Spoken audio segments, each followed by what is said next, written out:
Hello everybody. In this video, you'll learn how to write the equation of a plane. We've briefly mentioned planes before. A plane is an infinite two-dimensional flat surface in three-dimensional space. So here, again, I've tried to draw a three-dimensional coordinate axis. Think of the coordinate axes x, y, and z as the back edges of a cube. And three simple examples of planes would be the set of points where x is equal to 0, the set of points where y is equal to 0, and the set of points where z is equal to 0. We'll usually try to draw these as a grid, a square grid. But you might notice some of these grids look like they have parallelograms or diagonal lines. That's kind of due to perspective. And so if we see a grid with this bottom orientation, for example, think about this as a sheet of graph paper lying on a table in front of you. So these are three examples of planes, but there are many more. It could be any flat surface. You could imagine any one of these planes tilted in any direction, tilted to one side or the other. They're all still planes.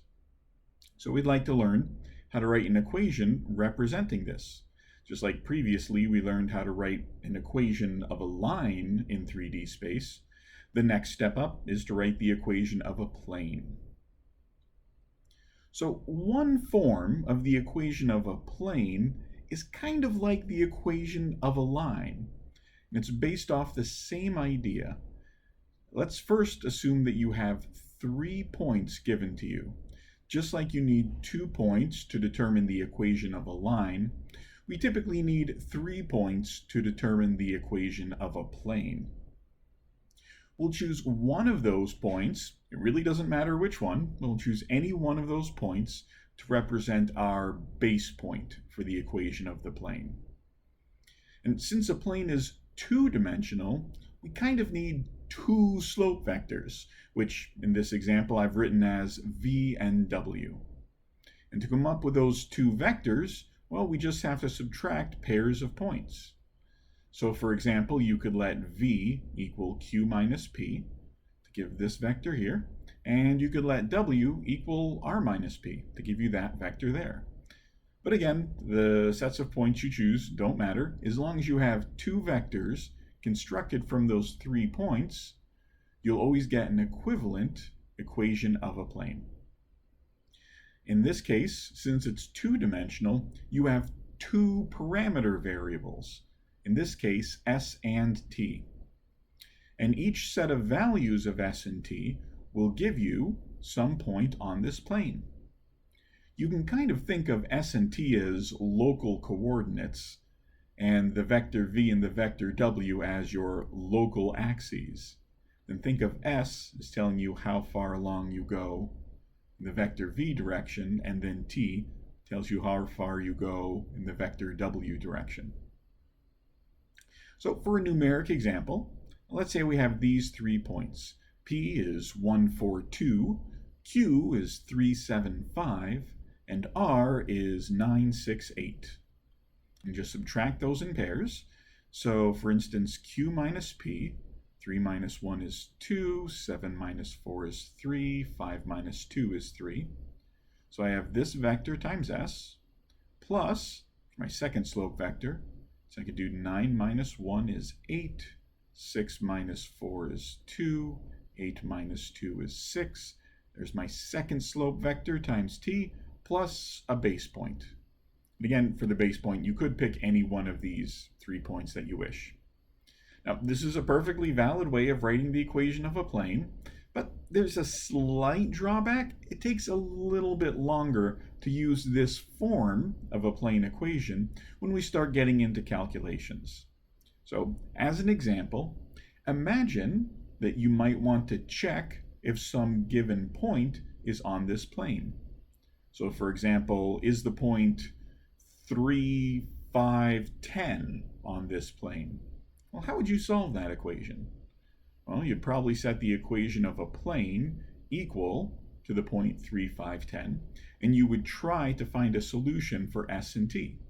So you're solving for 2 variables there. It's doable. You've done things like that before, but it turns out there's an even more efficient equation that is more commonly used to describe the equation of a plane. The most common form of the equation of a plane looks like this: ax plus by plus cz equals d. Or in this case, this is a natural equation for a plane, and it's particularly simple to work with. Kind of like if you're working with planes in if you're working with lines in two-dimensional space, usually use y equals mx plus b. Right? We'll use something like this for planes in three-dimensional space. The way you calculate the form of the equation, which looks like this, it starts out in the same way as the other form of the equation. Let's say you start off, you're given 3 points. Let's call them P, Q, and R. As before, find 2 vectors in the plane, V and W, by doing some subtraction on pairs of points. So we have a vector V and a vector W. Now the next thing you'll calculate in order to get an equation of this form is the cross product of those vectors V and W. The cross product of V and W, we'll call that vector N. That vector is perpendicular to both V and W. And as a matter of fact, since everything in the plane can be written as a combination of V and W, everything in the plane, every vector in the plane, is actually also perpendicular to N. And N is sometimes called a normal vector to the plane. All right, so instead of working with the 2 vectors V and W, there's a form of the equation of a plane which will let us just work with this normal vector, this cross product N. So once you have N, here's what we do.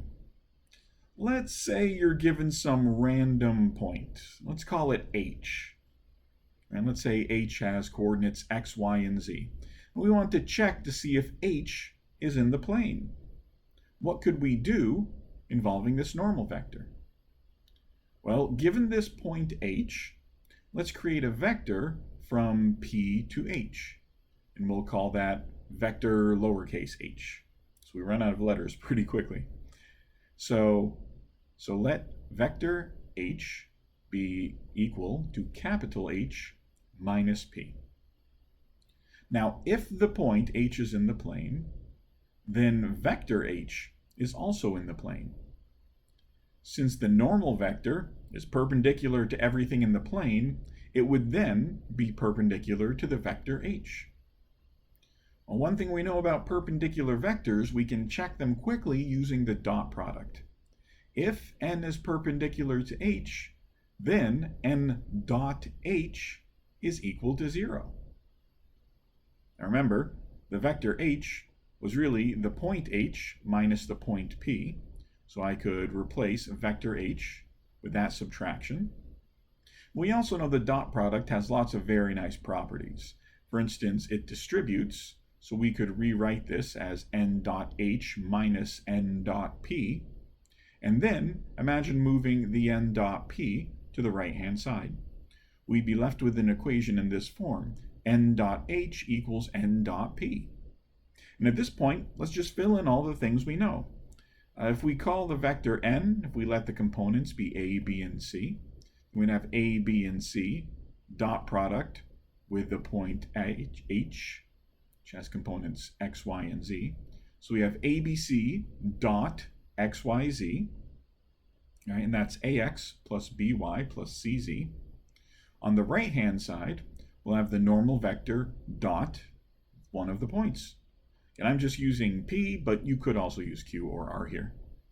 So that vector dot with that point, that will give you a constant number. Since all these components are known numbers, you just call that d.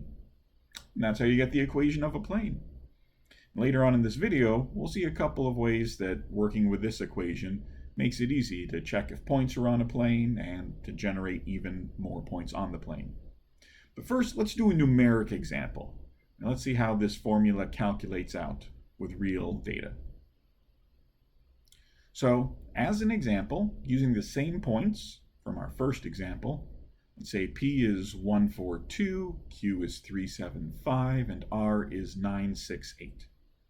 Those 3 points determine a plane. Then we can also calculate these vectors, which we did before, V and W.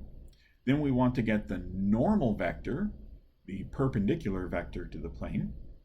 We calculate the cross product, V cross W.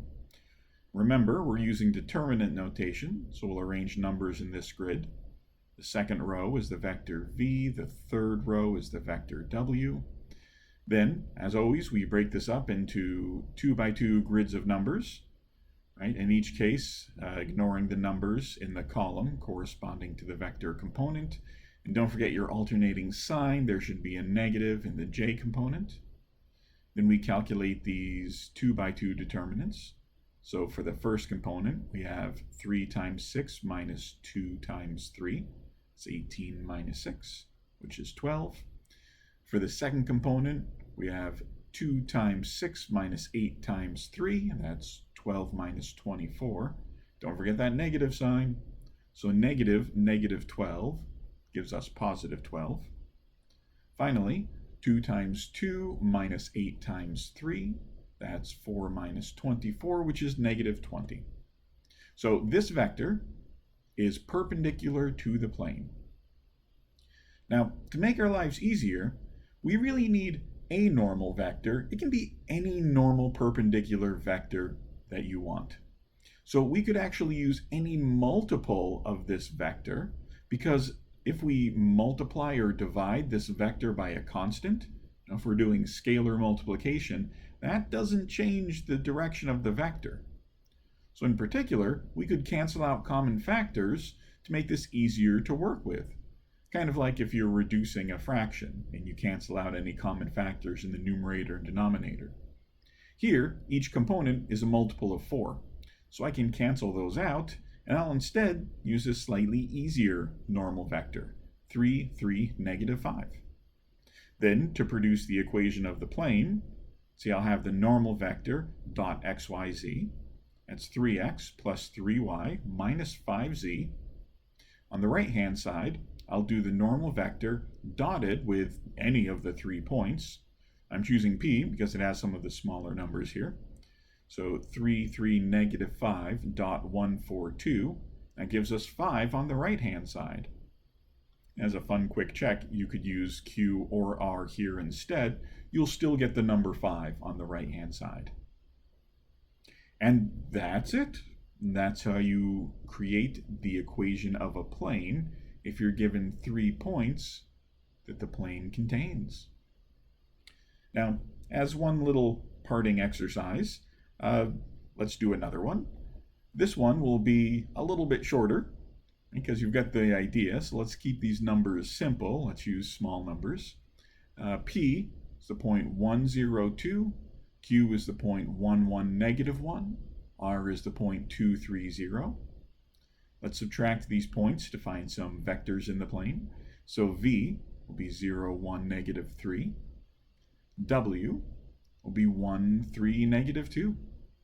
Now it's time to create a cross product. So the vector V is this row in our matrix. The vector W is this row in the matrix. Then we grab the 2 by 2 submatrices, these grids of numbers. Don't forget your alternating sign here. And then we've got to do our determinants. So we've got 1 times negative 2 minus 3 times negative 3. So that's negative 2 minus a negative 9. So that's why we have a positive 9 here. Here, the determinant is 0 times negative 2. So that's 0. Minus a negative 3. Right? Minus 1 times negative 3. So minus a negative 3 is positive 3, but there's also a negative sign out here, so that becomes a negative 3. And then 0 times 3 minus 1 times 1, that's a negative 1. So hey, there's the normal vector, 7, negative 3, 1. There's really no common factors. We can cancel to simplify this, so we'll just use that. We do the dot product of the normal vector with x, y, z.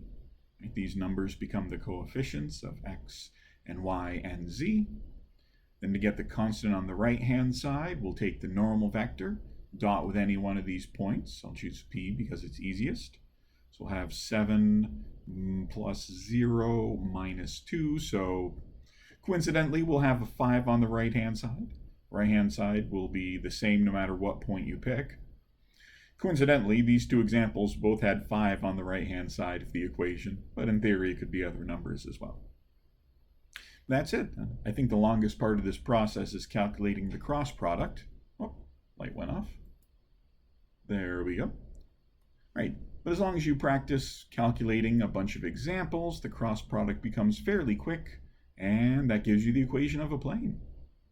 And since this form of the equation was built with determining if a point's on the plane, right? When we did that, we can check to see if a point is on a plane in a very straightforward way.